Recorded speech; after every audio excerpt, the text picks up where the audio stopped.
Historia de la filosofía, por Giovanni Fornero, volumen 4, 133, parte octava. La filosofía contemporánea, tomo 2, capítulo 7. Marxismo, hermenéutica y epistemología, de Moltmann a Pannenberg. 997. La teología de la esperanza. En los mismos años en que en América se estaba afirmando la teología de la muerte de Dios, en Europa nacía la llamada teología de la esperanza, aunque ha tenido un éxito mundial y ha encontrado seguidores y fautores en todas partes, cualificándose como un típico movimiento interconfesional. La teología de la esperanza está estrechamente ligada al nombre de J. Moltmann. Junto a él son habitualmente recordados por ciertos aspectos de su pensamiento W. Pannenberg y E. Schillebeeckx. También por lo que se refiere a este movimiento, historia de la teología e historia de la filosofía corren paralelas.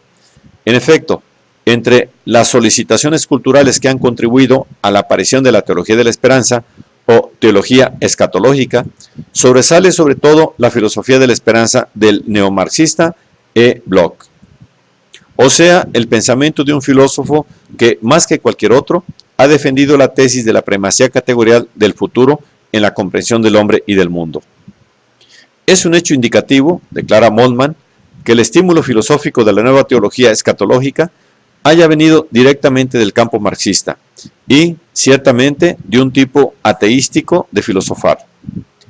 Desapercibido a los teólogos cristianos, a excepción de Paul Tillich y a los marxistas ortodoxos, Ernst Bloch escribió en 1918 su primer gran sistema teórico de mesianismo, como lo llamó Margaret Sussman, a propósito de su libro. En 1959 apareció en Alemania la obra madura de su vejez. Con estos escritos, Bloch cayó entre frentes contrapuestos. A los religiosos les pareció un ateo, a los ateos un pensador religioso. A los idealistas les pareció un materialista marxista, a los marxistas un idealista. Con sus categorías de futuro y frente, esperanza y posibilidad, novum histórico y escatológico, patria de la identidad y peligro de la nada, Bloch volvió a poner en pie una filosofía de la historia que antes era de algún modo sospechosa.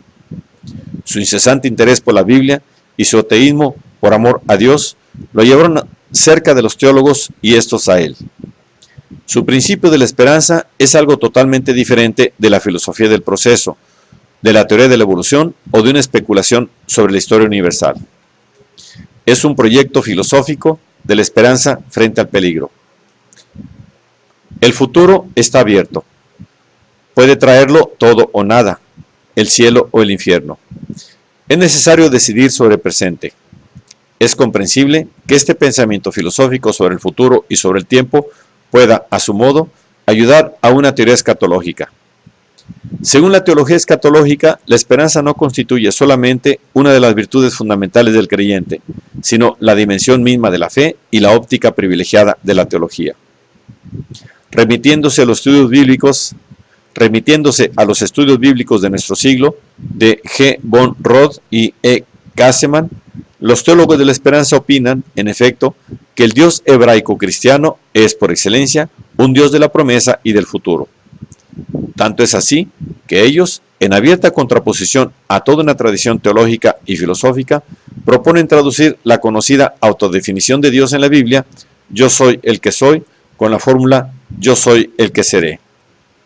Y puesto que la llamada a la esperanza presupone siempre una diferencia óntica entre aquello que es y aquello que no es aún, entre existencia y esencia, entre realidad actual y realidad futura, tanto en el mundo como en el cosmos.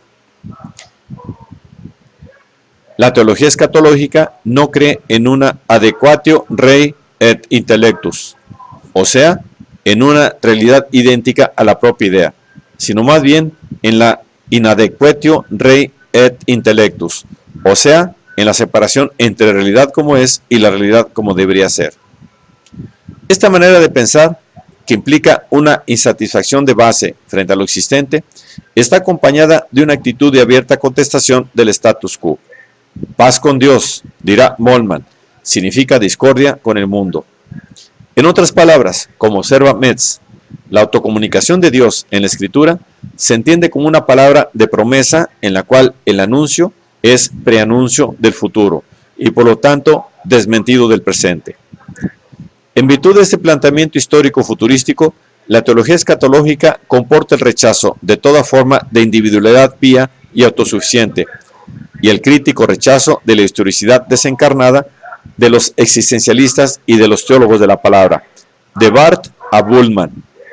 Fieles a una concepción comunitaria y activista de la existencia, los teólogos de la esperanza no están interesados solo en ofrecer una distinta interpretación del mundo, sino en transformar el mundo en espera de la divina transformación.